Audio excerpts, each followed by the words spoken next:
Hello, everyone. Welcome back to another amazing episode of the Jarvis and Friend of the Jarvis podcast. I'm your host, Stephen Jarvis, and today I'm talking about the Minnesota Vikings 4 Super Bowl failures, starting with Super Bowl 4, Super Bowl 8, Super Bowl 9, and Super Bowl 11, which was their final Super Bowl that they would go to during the period of the late 60s into the 70s. So let's start with Super Bowl 4. Minnesota goes into Super Bowl 4 12-2, the darling of the NFL, so to say, and their opponent is the Kansas City Chiefs, who are from the AFC, but granted back in 1969, that was the last year of the AFL, and the Kansas City Chiefs at the time of the 1969 were part of the AFL. So they were kind of going into Super Bowl 4 as they had lost Super Bowl 1 against Green Bay Packers. Now they kind of wanted to get back to, shall we say, even ground and finally win that elusive Super Bowl for their league after New York wins in Super Bowl 3, that being the Jets, beating the original Baltimore Colts, who are now the Indianapolis Colts. Heading into Super Bowl 4, it was looked at as a fluke. Oh, we got the Minnesota Vikings. They're going to be in Super Bowl. Kansas City's not going to beat Minnesota. And in hindsight, people were right to think that. Minnesota had a 12-2 record. The only two teams to beat them that year was a team coached by their first ever head coach, Norm Van Brocklin, before he got pretty much fired from the job, and which he coached the Atlanta Falcons. And the second loss that season was by Fran Tarkington, who had asked to be traded when him and Norm Van Brocklin weren't, on the best of terms. They were feuding. Fran Tarkington gets traded to the New York Giants. So Minnesota, when they hire Bud Grant to be their second head coach, they need a face of the franchise for the quarterback position. They go out and they get Joe Kapp, who in turn, not very great stats, which who cares? But he was a leader. And that's the only reason Joe Kapp becomes a Minnesota Viking, is because Bud Grant wanted his leadership abilities. He didn't care about his stats. He didn't care if he used the laces to throw the football. Bud Grant did not care. And the first iteration of the Purple People Eaters is in this Super Bowl 4. The defense lights out. Offense is kind of like a 3 yards in a cloud of dust with a few passes sprinkled in, or as one person so happily called it, 1, 2, 3 kick, as they would say. And on the other side, you had Kansas City, which Kansas City was led by Hank Stram, quarterback by Len Dawson. And then you had the Kansas City Chiefs defense, who are monsters. They don't really get their due. They don't. And that's really sad, because you had Buck Buchanan, you had Willie Lanier. You had a lot of great talent on that Kansas City defense and also on the offense. So what happens in Super Bowl 4 is a mismatch. Minnesota, they were considered the stronger of the two teams. That would pretty much dissipate that notion by the time of the Kansas City's first possession. Kansas City goes down, they kick a field goal, followed by another one. Well, when Minnesota tries to get something going, which by this point, Minnesota has got nothing going on offense. Their defense is getting kind of pushed around. The offensive line of the Minnesota Vikings was getting pushed around to the point where Joe Kapp, he misfired a lot, or he'd get hit sacked. The running game wouldn't take off. His receivers were dropping passes. So Minnesota finally gets something going, but then on the kick return, fumbles the football, and Kansas City has the ball now near their goal line. Well, 65 toss power trap gets called by a mic'd up head coach by the name of Norm Van Brocklin. Hank Stram. And he pretty much calls the shot of 65 toss power trap. Let's see what happens. And on the 65 toss power trap, it fools the Vikings to the point where it scores a touchdown. The first touchdown for Kansas City in the game.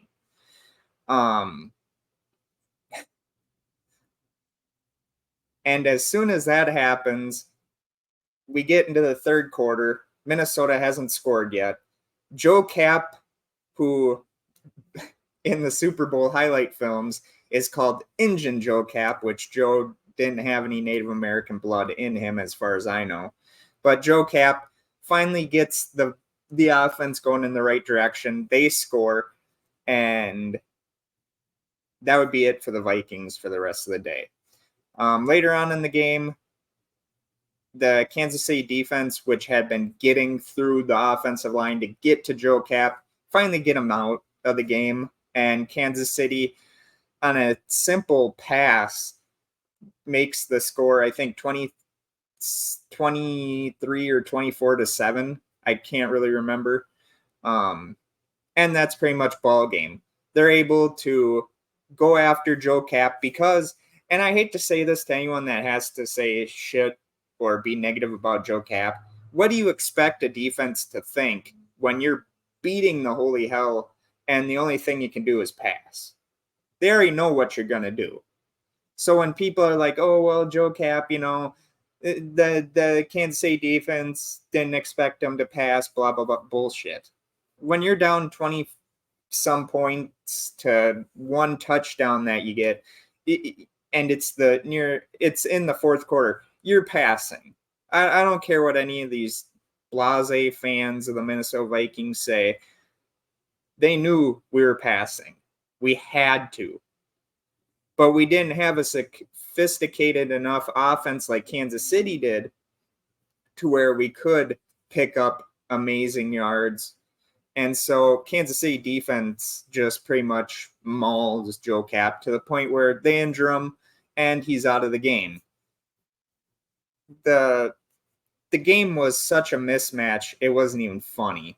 I mean, Joe Cap tried his best, couldn't do anything, and his Minnesota Vikings career ends after the game, where he, and a lot of people get this messed up, he was told to hold out for more money by his agent, and it pretty much makes the Vikings trade him to the Boston Patriots, which are, as we all know now, the New England Patriots. And Joe Cap is later let go from the Patriots, and he retires, goes to have his movie career, and that's the sad story about Joe Cap. Moving on to Super Bowl 8 against Miami Dolphins, which, granted, I wasn't around when the Vikings went to the Super Bowls, but watching how Miami was back then, and you can watch highlights of the Miami Dolphins in the 70s on YouTube, and it's not even close. Minnesota had no chance in Super Bowl 8. I don't care what anyone says. Fran Tarkington is now back with the team. We have a rookie running back by the name of Chuck Foreman, who is amazing. His spins are the stuff of legend in the NFL, aka the spin doctor, the doctor of spinonomics. And once we get to Super Bowl 8, pretty much everyone says, Miami's going to kill the Vikings. And they do. They do something that Vikings are known for. They pillaged the Vikings. And so what ends up happening in Super Bowl 8 is that a lot of people know what Miami's good at, and that's running the ball with Larry Zonka, Jim Kick, Mercury Morris, and throwing ever so often and very few times to Paul Warfield, Jim Mandich, um, among others on that team. Well, Minnesota, namely their head coach Bud Grant, has ripped into the NFL saying, hey, they housed us in a place that, is for like high school kids. And so we have that drama. But the biggest drama of the game is Minnesota is outmatched. Even before the sound of the first whistle to get the game going. Miami runs all over Minnesota in this game. I mean, the first two drives that Miami has are scoring drives. And Minnesota tries their damnedest to figure out Larry Zonka. They can't do it. And by the time they kind of do it, the game's already over. I mean, it was 14-0, and Miami just toys with the Vikings. I mean, it's like that boxing match, or a boxing match where you got two great fighters, but one fighter is just toying with you. And then finally, in the third quarter, Fran Tarkington gets the Vikings driving, and we finally score. But by this point, I think it's like, what?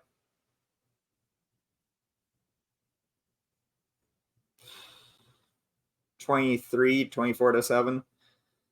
But anyway, Miami keeps running the ball, keeping the ball away from us, chewing up yardage, chewing up clock, and Minnesota Vikings decide they're going to fight back. But it's not in the way of points, it's in the way of actually fighting. The Vikings front four, the Purple People Eaters on defense, have had enough. Their whole defense has had enough about how they're giving up all this yardage to Miami, to the point where Larry Zonka gets cut on, I think, on his forehead or something, because Minnesota was pissed. We were pissed. And he ends up, I do believe Larry Zonka had like a cut above his eye or something, one of his eyes. And then we're hitting Bob Greasy, but the ball's out by the time we even get there. So it's never a sack or anything. And then, of course, you have the blocking assignments of that Miami Dolphins offensive line. They're usually doing misdirection plays, which a misdirection play is you're blocking one way. So, like, let's say you set your team to block to the left. You're blocking the other team to the left, and you're sending your running back on a misdirection to where it looks like you're going to send him to the left, but instead he gets the ball and goes to the right. Well, then by the time Minnesota Vikings figure that out, Don Shula tells his offensive line, block them straight on, because they can't get to us. So they'll be thinking, are they gonna keep sending misdirections one way or the other, or what's going on? Well, to say Miami's game plan did well would be an understatement. It obliterated the Purple People Eaters. And we end up losing that Super Bowl 24-7, I do believe. 23 or 24-7. Same score as what happened to us in Super Bowl 4 against Kansas City.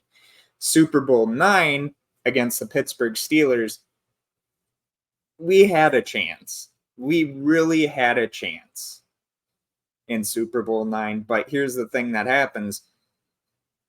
Fran Tarkenton gets sacked on a routine pitch, I guess. He tried to pitch it to one of the running backs. The running back didn't know what was happening. So Fran Tarkenton dives for the ball in the end zone while one of the Pittsburgh Steelers pretty much touches him, and that's a safety. 2 points, and that's the score going into halftime. Pittsburgh Steelers 2, Minnesota Vikings 0. But the game was still easily, we could win it. We just needed to get moving on offense. And so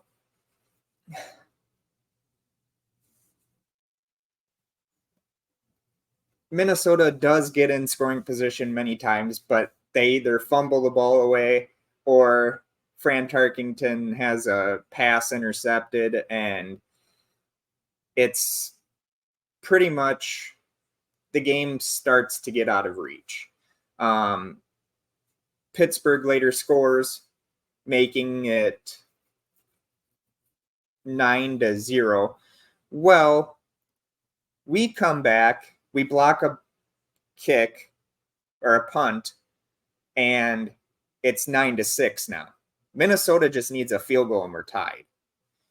Well, the defense kind of has its shucks moment by letting the Pittsburgh Steelers drive down the field, and Terry Bradshaw, who had a kind of a checkered start to his career, ends up putting the ball in the end zone, throwing it, and they get a touchdown. So now it's 16-6.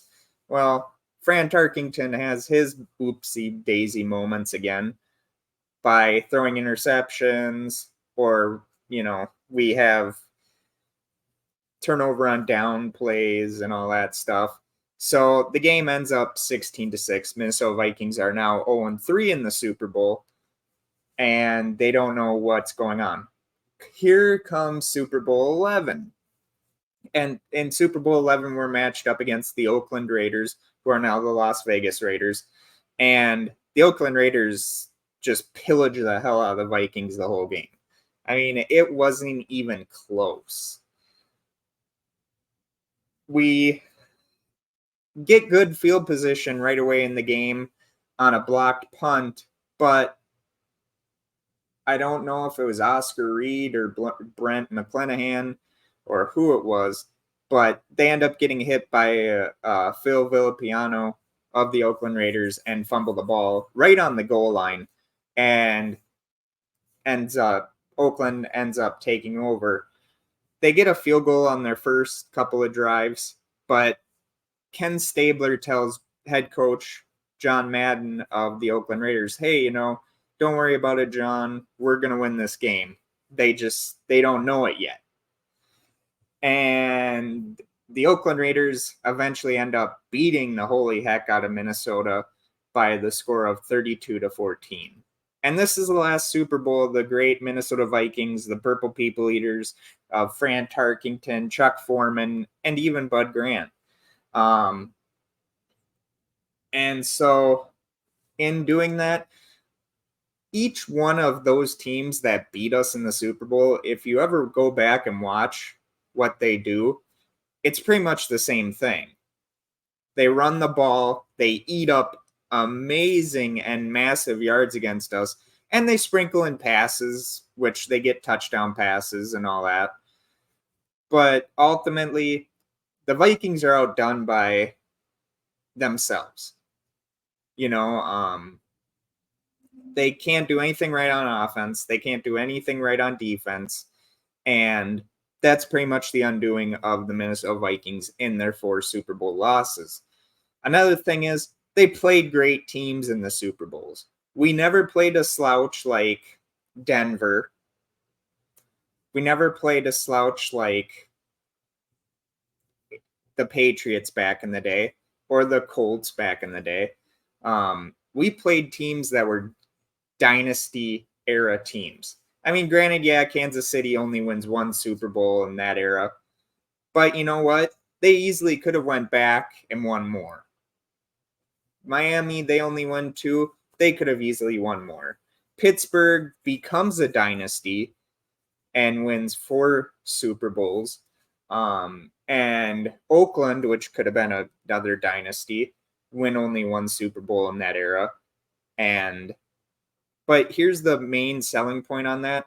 Minnesota plays great teams in those Super Bowls. Have we played slouch teams or matched up against any teams in the Super Bowls, I think we win.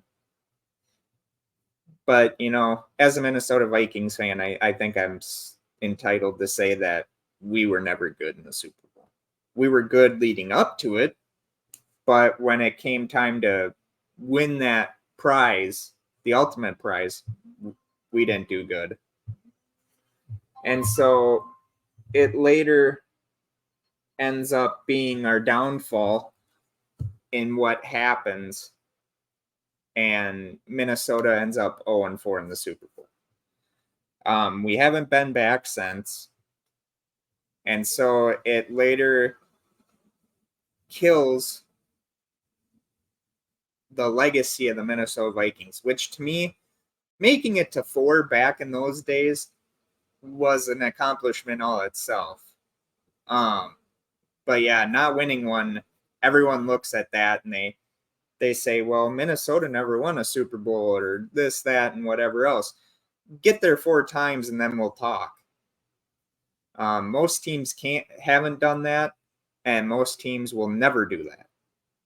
But Minnesota's the very first team to lose 4 Super Bowls, and it sucks because they had great teams. It's just, as everything's said and done, we couldn't get it done when it mattered most.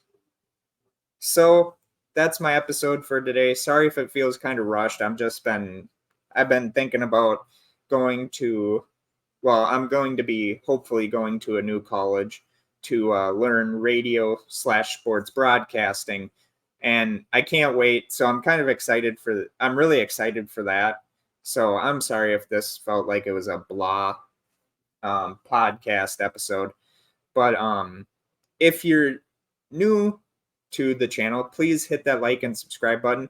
Also, if you like gaming, go over to my Twitch channel, which is twitch.com/ttvgervais, and go watch some of my